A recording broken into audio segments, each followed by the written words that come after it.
All right, welcome back to another short blast of a podcast. See what I did there, Rich? With the wonderful Rich Casement, who's a great mate of mine, a brilliant coach who I've trained, who's doing some fabulous things in the world now. I'm just going to give you a quick overview of who Rich is in a second. But Rich, just to say, welcome to the podcast. Good to have you on, my man. It's good to be here. The main man himself, running Rich. All right, so Rich is over 2 years alcohol free. You've probably noticed a theme on these mini podcasts. Many of the coaches that I've trained are alcohol free or they've stepped out on that adventure. He's worked in the alcohol industry for over 20 years, most of his adult life up until the end of 2021 when he decided to do something a bit different. He realized alcohol was no longer serving me at that stage, decided to take a break from drinking alcohol. As you can imagine, this led to a career change. Being involved in the drinks industry for so long, being slightly lost through 2022, plucked up the courage to launch his own business called Clean Break. I was drinking a lot of Clean Break over the Christmas period. It's incredible alcohol-free lager. Since then, Rich has retrained with myself in positive psychology as a coach, as now using his newfound skills and knowledge to help people with their mindset about taking a break from alcohol and running, which is another massive passion in your life. So tell us about that, Rich. Why does alcohol-free, clean break and running all kind of go together? Yeah, definitely. Yeah. So for me, alcohol free and running are like two peas in a pod. They both support each other. When you go alcohol free, obviously you get back lots of energy, lots of time, lots of self belief that you can do things that you might not have done before. Running is a great way of doing that. And for me, running is the sort of one of the most fundamental pieces of exercise or things that you can do for exercise for good not just physical but mental well-being as well. You just need a pair of trainers, out your door, and that's it. You go anywhere. You don't need a bike, you don't need to drive anywhere or go anywhere. It's just the easiest, most straightforward way of getting out in nature and staying fit, and you don't need to overcomplicate it. I think a lot of people sort of see running and make the mistake of comparing themselves to other people and think, oh, they look like they're really experienced runners, they're running really quickly, or they look like they've got all the gear or anything like that. And it's like, forget about what other people are thinking. Trust me, no runner is more focused on anything other than themselves. Like, everyone is more focused on their own Yeah. running than anyone else. So that's what I say to people when I coach them. I say, don't focus on other people. Run your own race. Worry about yourself. And running can be running, really slowly between lampposts and then walking. Walking is a thing. And as far as I'm concerned, if you run, you are a runner. And that's what I say to people I'm coaching. Start using that terminology, that language. If you run, you are a runner. Yeah, I love that. And you've combined your love of positive psychology, alcohol free, and running and coaching, bringing all those things together, I think, which is a really powerful combination because, like you said, lots of people who take a break from alcohol are very often, they've got more time, they've got more energy, don't quite know where to position it. And we've seen such an influx of alcohol free running groups, for example, and alcohol free running communities, and people just generally wanting to move their body more. And you head up the running dry group within our dry app that I started with Matt Pink. How have you found that experience? Yeah, it's brilliant. It's fantastic. Running Dry started life around a year ago, actually. I was coming back into 2021. I was coming to the end of my first year back into 2022, comes to the first year of me being alcohol free. And I felt great physically, mentally, but there was something missing. And I kind of landed on the fact that it was connection. And I hadn't come across the dry app at this point. But I'd already made a sort of a commitment to myself that summer that, when I felt a bit lost in identity, when I was moving away from my long-term career in alcohol sales, I didn't really know what I wanted to do. I knew what I didn't want to do. I said to myself, whatever happens from now onwards, I'm going to share the joys of two things: running and being alcohol free, or taking a break from alcohol. They're the two most transformational things in my life. So I kind of had that in the back of my head. And then when I sort of sensed that lack of connection, I thought, well, what can I do? How can I meet new people who perhaps share passions with myself that are alcohol free and running? I'll create a running group for people who are sober curious, not strictly alcohol free, but people who just want to connect and exercise and hang out without alcohol involved. And so Running Dry started life, Running Dry Leeds, as my own running group around this time last year, beginning of January. And then I got more involved with the Dry app. Saw that there was people in there that were running, people who wanted advice and encouragement. And then Matt Pink himself was like, let's do an event. We were, the Off the Sesh lads were I was training for an ultra event. The Off the Sesh lads were like, yeah, let's do something. Let's sign up for a half marathon. I said, well, I'll train you guys free of charge. I'll train you guys. And then me and Matt were chatting. It was like, well, why don't we make like a separate running part of the app? It was like, yeah, that sounds good. He's like, well, do you want to head it up? I was like, yeah, why not? Yeah, I love it. And that's what's, I think, wonderful about this whole connection piece that you mentioned. I think there is a real sense that there's been a loss of connection, which is the great irony, isn't it? We think that alcohol is the glue that connects us, the social glue. But actually, I think for many of us, it's the thing that's made us disconnected. Yes, it might look like there's connection going on, but I don't think it's deep enough. I think it's very superficial. Whereas alcohol-free connection, be it online groups or in person, just runs so much deeper. And I think any opportunity to combine connection and alcohol-free is such a win. And the running is the best blend of both, isn't it? Because you've got that beautiful movement, you've got a sense of something to do that fills up your time and your energy. Plus, again, it doesn't have to be purely alcohol-free. It could be tactically, mostly curious, whatever that looks like. I think it's a beautiful excuse, really, to get people in the room, to get people connected to one another. And I think that's where it gets its power from. And then obviously around that, you've got the wonderful skill as an elite runner to be able to coach people on their running, to coach people on their mindset, because ultimately running's mindset, life's mindset, alcohol-free is mindset, isn't it? So how have you found the combination of those things allowed you to actually coach people, from the work that you've done with myself in the diploma in positive psychology? How has that sort of blossomed? Yeah, I mean, it's been brilliant. And in all fairness, I never really intended on becoming a coach. It was kind of sort of one of those things that sort of almost stumbled across, having sort of followed yourself and being coached myself and having experienced firsthand how beneficial that was. And then when I was setting up Clean Break, I kind of knew that I probably shouldn't put all my eggs in one basket. So I thought, well, what else can I do as a sort of a backup plan, really, more than anything else?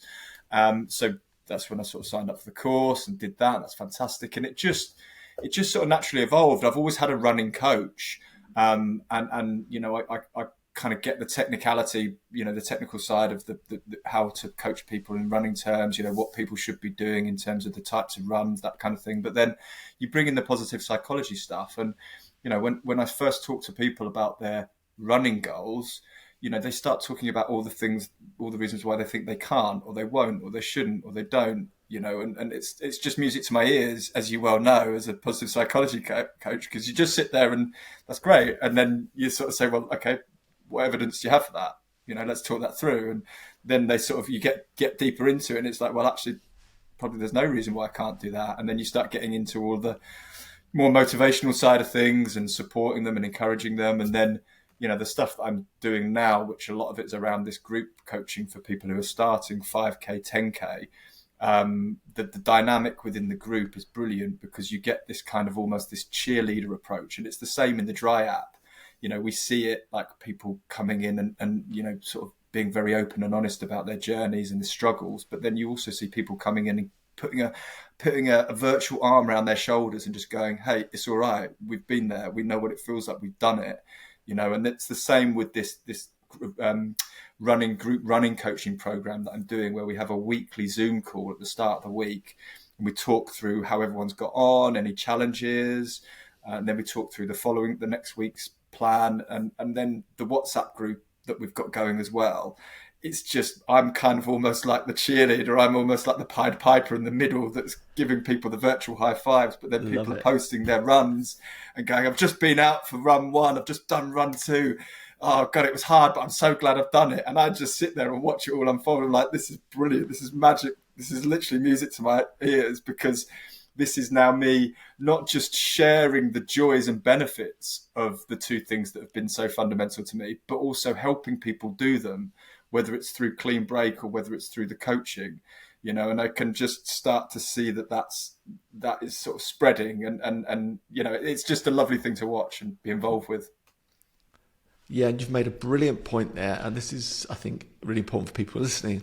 Learning the skill of coaching, as we do around positive psychology, and then combining that with something that is traditional coaching, such as running coaching, or we have a lot of nutritionists come into the group, doctors come into the group, that have been in quite a prescriptive environment, i.e., here's your running plan, here's your nutritional plan, here's your prescription. And actually what you realise, and you did it brilliantly there, is that very often it's all a mindset game, isn't it? The thing that actually is the biggest barrier probably to someone actually getting out there and running and really creating something that's joyful for themselves is not the running plan so much, it's actually their own mindset.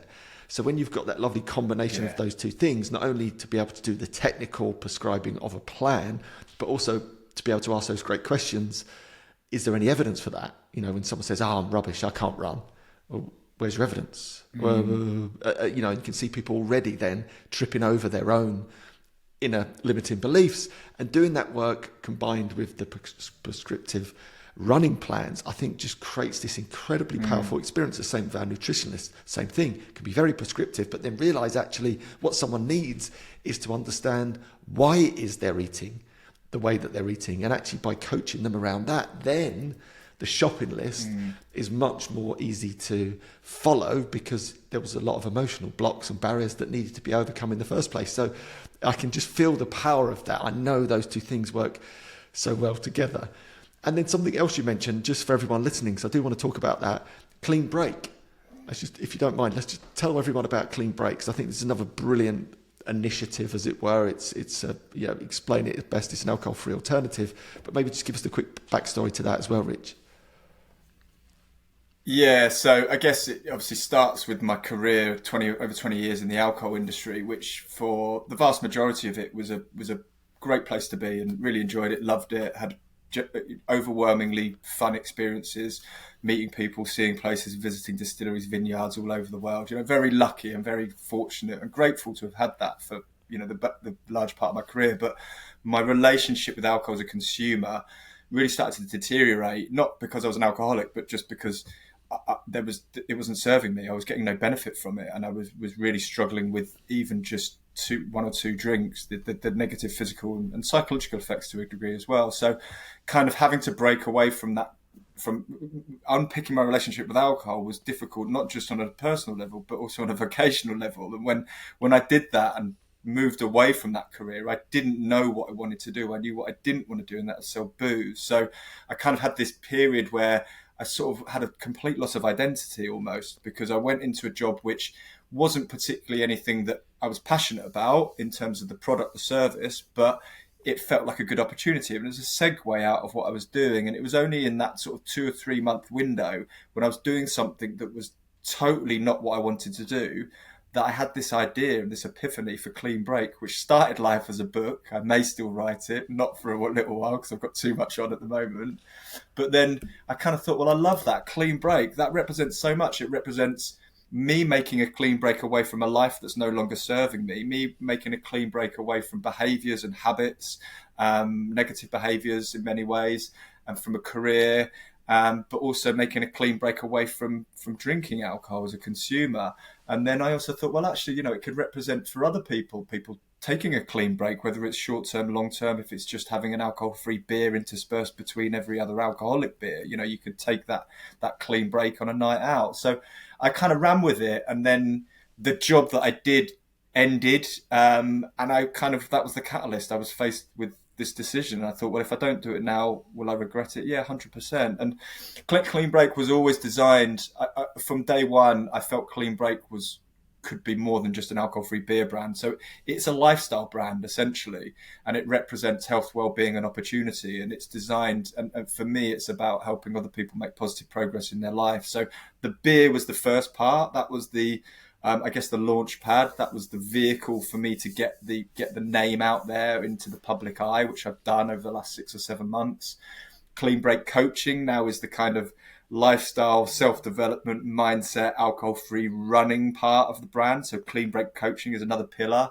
I'm going to have a sort of plan is to have like a kind of merchandise active wear part of the business. There's going to be hopefully a sort of hospitality, like a alcohol-free venue as well as part of it. I'm already starting to plan on things like adventure weekends where you take people away running, cycling, outbound, training for marathons, things like that. Me and Andy Delderfield have started having a chat about doing some stuff together as well. So we've got a bit of a project which is starting to grow arms and legs, which is going to be super exciting because we're both very like-minded. And it's just evolving. It's snowballing. It's hard. It's taking time.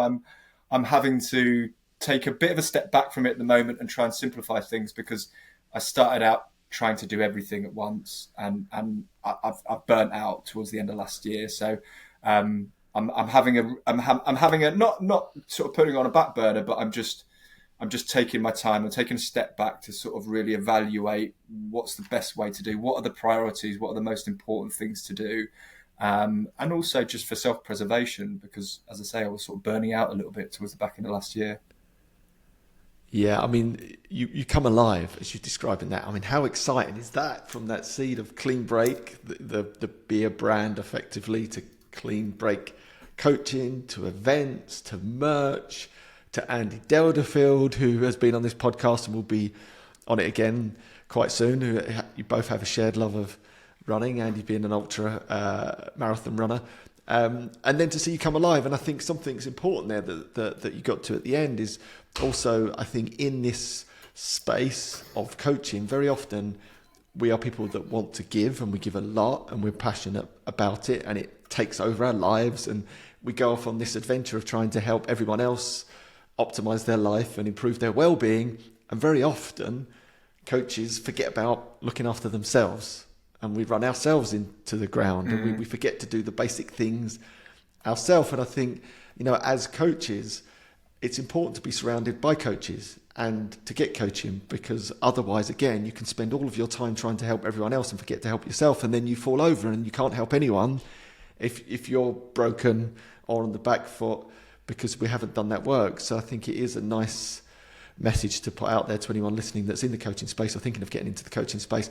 A big part of it really is to look after thyself. Put your oxygen mask on first, as it were, because you can't help anyone else if you're not in your own optimal state.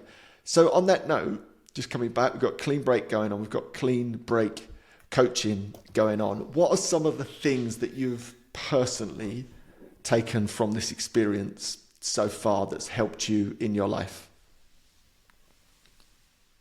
Yeah, it's a great question. I think that there's a lot that I've taken from the last 2 years, just in terms of sort of self-development and just a sense of being much more comfortable in my own skin, I think, than anything else. That sort of people-pleasing propensity to people-please has not gone completely, because I'm still guilty of saying yes to a lot of things, which I think is driven subconsciously by that people-pleasing propensity. But I'm much less concerned about the opinions of others about myself, which then in turn kind of enables me to express myself a little bit more and sort of take that mask off and feel comfortable with taking that mask off. And I think being true to yourself, which I don't think I ever really was when I was working in the alcohol industry, not because I was masking anything, but I don't think I was giving myself the opportunity to really know who I was.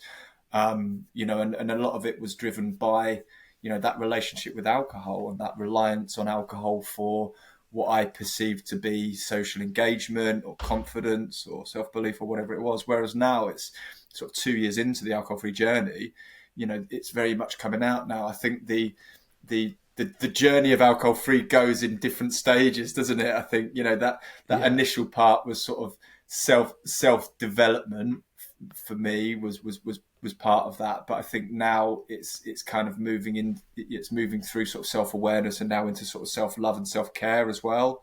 But yeah, I think those are probably sort of the main things that I've taken from it.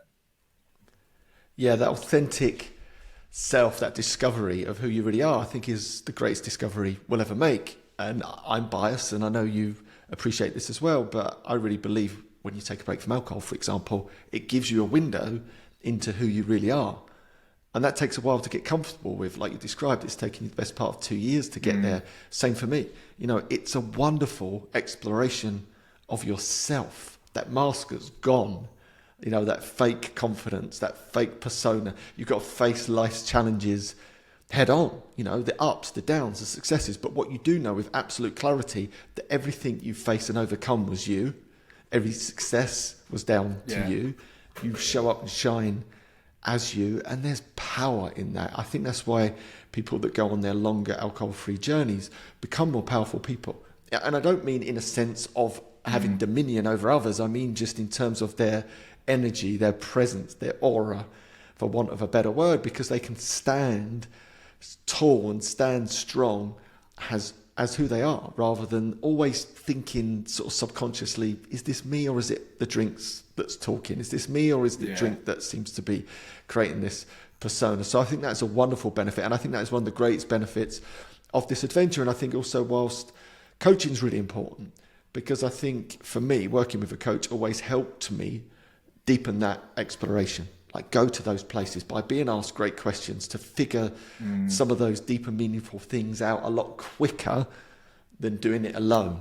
You know, and I think that's, again, one of these beautiful benefits of the adventure that we're on. And then on that note, as we draw to a close, how can people connect with you, Rich? What's the best way to find out who you are and what you're up to?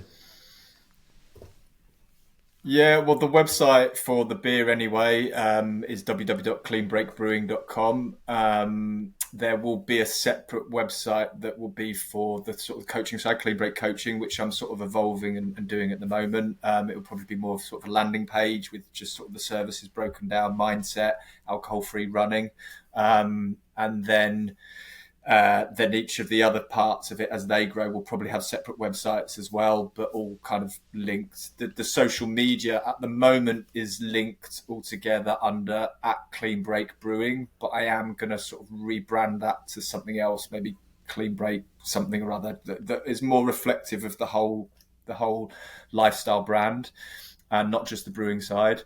And then me on a personal level @Running Dry with 2 Y's, obviously, _Rich is my personal page. And then Running Dry, just with 2 Y's, is the Instagram page for the Running Dry part of the events that we're now going to start doing monthly Running Dry meetups in different places. First one, 28th of January in Manchester. And then there's other bits, like I've got my own podcast, which is your fault, of course, because you told me to do it this time last year and I went through with it for some daft reason. So, but I'm going to bring that back again as probably part of the Clean Break umbrella. So Clean Break Chats or something like that, it will be called. Love it. So there's plenty going on, Rich, and keep up the great work. I think this is the very start of your coaching adventure, your entrepreneurial adventure. And I'm thrilled that you're a part of what we do over at Dry, and that you're in our worlds, my world. Keep showing up, keep shining. Thank you for joining me. I'll put all those details in the show notes as well. Hopefully everyone enjoyed that short burst of wisdom from Rich and I. Keep up the great work, Rich, and we'll do a round 2, no doubt, at some point soon. Definitely. I'd love